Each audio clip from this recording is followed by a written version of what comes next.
Hello mga lods, magandang umaga sa ating lahat. Ayan, dito ako ngayon sa bundok at magbabalat tayo ng niyog mga lods. Ito yung balatan ko mga lods. Ito yung baong kong kanin. Nagbili lang tayo kanina sa tindahan.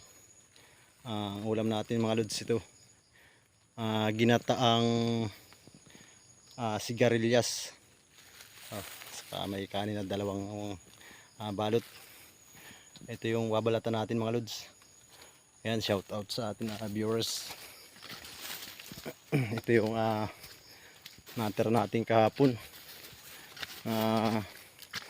Binalatan, di natin natapos kasi hapon na, saka maulan. Ayan guys, yung kupraan. Ito yung binalatan natin kahapon mga lods. Ito yung binalatan natin, tinakluban lang kasi ito. Ayan yung binalatan natin kahapon mga lods.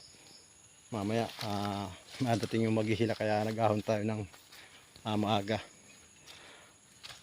Mapagod mag-ahon mga lods. Shout out sa ating viewers at thank you for watching. God bless po.